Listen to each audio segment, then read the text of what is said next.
Hey guys, I'm back after a long hiatus from making videos. Super sorry about that. I've used the coronavirus times to recuperate from some social and mental exhaustion, and honestly, now that I'm back at work again, I feel compelled to make videos again. Weird, huh? I've been stuck on what kind of video I wanted to make between old retro reviews, an MMORPG retrospective, or a Diablo-centered video, and I think I finally made my choice. This idea has been floating around in my head for a while, and I have to admit at first glance it doesn't sound all that exciting, but I think the sales of Diablo 3 needs to be discussed, and if Diablo 4 can potentially beat its predecessor. Now, there's a lot of nuance to the entire discussion, and I feel like there's some criteria that needs to be met if Blizzard wants D4 to be as successful as Diablo 3. That isn't to say that I appreciate all the changes that occurred with Diablo 3, because if you've watched my videos criticizing D3, you'd know I'm not the biggest fan. However, the marketing team within Blizzard combined with some lightning in a bottle scenarios, Blizzard managed to crush sales in 2012 with Diablo 3, and since then it's only gotten better for them. My name's Basil, and let's talk about Diablo 3's insane sales statistics. Now, to preface this video, part of the reason this topic is so interesting to me is because many debates involving Diablo 2 and 3's qualities are often framed around the statistics involving their sales. The PC gaming sphere in its infancy did not feature the absurd sales that we see today. Selling hundreds of thousands of copies were considered successful games. Diablo 1 and 2 were PC exclusives and required very expensive hardware to run. Many people just didn't have the computers in their houses like they do today, and honestly, a lot of houses still don't have any. But to give us a reference point, Diablo 1 sales only topped 2 million, with Diablo 2 only passing 4 million. Pretty impressive numbers considering the circumstances, and it's certainly nothing to sneeze at. However, when you look at Diablo 3's sales, most would be very surprised that within the first year, it sold 12 million copies of its game. It's absolutely insane, becoming the fastest selling PC title of all time. That isn't to say that it's the top selling game of all time, just the fastest. That number is just so mind-boggling, so I want to dig into that a little bit. 12 million in less than 1 year. That number is staggering. Funny enough, compared to its current sales in 2020, it isn't all that impressive, but I'll get to that later. It was hard to believe for a lot of people because D3 changed a lot of its core gaming philosophies, opting to cater to casual players for more accessible experiences. Diablo 2 fans were enraged by some of the changes, and honestly, the online experience was horrible for everyone. Nonetheless, it still achieved this. How?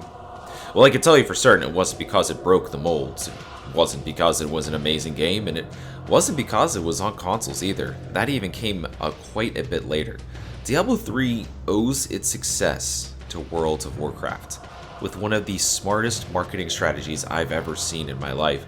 And to many, people know that WoW was Blizzard's cash cow. It only made sense for them to cross-section the company and start combining efforts to popularize new content. But for the marketing team, they had to come up with something good, something that would clinch awards, sales numbers, confidence in gamers, and with their own company. Anyone who subscribed to World of Warcraft for a full year got Diablo 3 for free. Pretty wild when you think about it. What kind of AAA company would ever do something like that, giving a premium game away for nothing, $0? Well, I mean, it doesn't take much effort at this point to look up the price of an annual sub to WoW. $15 a month for a full year, $180. How in the hell did anyone actually fall for this? There's a lot of nuance to it. It's not like you're obligated to pay up front at any point in time for WoW. Most people just run it 1 month at a time in case they get bored of the game. However, Blizzard saw this as an opportunity to make nearly $200 off every person and keep their subscription numbers up in WoW, while also buffering their numbers in Diablo 3. Now, I couldn't exactly find how many people actually subbed annually, but you can see their subscription numbers from Cataclysm in 2012 all the way into Mist of Pandaria, and they held anywhere between 7.5 to 9 million during that full year. I'm not even going to pretend. I signed up. Who wouldn't have that played WoW? So anywhere in those millions of people subbed got Diablo 3 a massive amount of sales with almost no negative repercussions. It was an insane grand slam move by Blizzard, and it jump-started a massive success with Diablo 3's sales cycles. Diablo 2 fans very quickly fought back, saying that Diablo 3 just simply wasn't a Diablo game. It was different, something they didn't ask for, but what did it matter? They were the minority now, and WoW players were the majority. So many of my friends who played WoW that never even touched Diablo before were now playing it. Well, for a short period of time anyways. Many of them just simply went back to WoW when they got bored of the game and moved on. They got it for free, so there was no reason to complain. Just thinking about this makes my head spin with confusion. I would be lying if I didn't appreciate the fact that I got to play Diablo 3 for free, or if I never enjoyed a single moment within that game. But there's an element to this Grand Slam play that I need to contextualize. Because of its success, it was and still is immune to criticism. It's very agitating to everyone who had some sort of love for the first or second game. I know a lot of people, including myself, have tried to explain why it's just not their favorite Diablo game, maybe even going as far to say that they hate it. But let's be real, if it wasn't for WoW's insanely large vice grip of influence, I'd go as far to say that Diablo 3 wouldn't have gone much further than Diablo 2's sales. That's an argument for the comments section, I suppose. Anyways, the video isn't over just yet, because somehow in the following 8 years, Diablo 3 has managed to pass the 30 million threshold. There isn't even a dispute anymore. It is the most popular Diablo game. It's the favorite. Saying it's a massive success is an understatement. It has acolytes. Maybe the audience has changed, maybe the game has changed, but there is no question, Diablo 3 has crushed its previous two iterations immeasurably. But how did it continue this success? Well, it's simple. As mentioned before, eventually it was released on console. It is now on the PlayStation and the Xbox with its current expansion Reaper Souls. To be fair, 18 million over 7 years versus 12 million in its first year is a pretty different number, but it's still impressive. The objective to enlarge their audience by touching into a console market was pretty solid. The games, watered down as they are still essentially the same experience, except now you can play offline, a feature that many players wanted, and now you can play on the couch together. And fast forward to Diablo Immortal.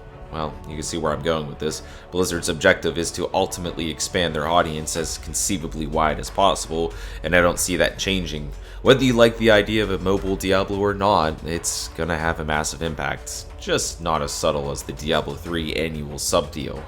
I'm not sure the negative publicity is enough to shoot it down. I know with certainty that people are going to download that game. Some Diablo fans are a fickle breed, strong enough to hate new iterations with all their being, but weak enough to hold on with hope each release. Maybe it'll be different this time. Diablo 4 with Restitution has shown that hope, but be wary, there are many outcomes to the inevitable release year. Many comparisons will be drawn, and honestly, I don't see it beating Diablo 3's sales, and there may be a large group of Diablo 3 fans that speak of how Diablo 4 failed to live up to its predecessor, which will be ironic, but that statement will likely be rooted in the sales figures, just like before. Unfortunately, Diablo 4 just doesn't have nearly a 10 million large WoW subscriber base to bank on, and they have a lot of bad publicity to work with. They're going to have to rely on Immortal to do some advertising, and with microtransactions being a thing, there might be some sort of incentivized sale providing Diablo Immortal players with unique loot in Diablo 4. Don't be surprised by anything they pull, because it's all about the money and all about the investors. We ultimately know very little about Diablo 4 and its release right now, but I'm willing to bet that Diablo 3's record will never be beaten. I think that Diablo Immortal's potential influence over Diablo 4's sales merits some conversation, but that's something I'd like to do another video on. Not necessarily embracing the unethical practices of microtransactions, but rather a warning to all those that are considering indulging in the game. I know that there's a lot that they could do that will trick people into spending quite a bit of money. I know personally I will be diving headfirst into both games. Again, not 100% because I want to, but from a perspective seeking the truth. Hopefully I don't get wrung into it too much. That being said, I definitely want to see what the plan is for Diablo 4. That trailer got me hyped up a little bit, and I did make a video on it a while ago, but maybe it's time to really dig into the ideas I have for Diablo 4 and what I think they need to do to make their fans satisfied. To those of you who voted in my very old poll, thank you so much. It provided a lot of insight that I needed to make my future videos. If you stuck around to the end of the video, thank you so much. I'm always flaky with this kind of stuff, but let me know if you all have any ideas for this. Maybe my motivation will stick around this time. This is Basil, checking out. Check out some of my other content on my channel. I've got a lot more content coming your way, so until next time, thanks for watching.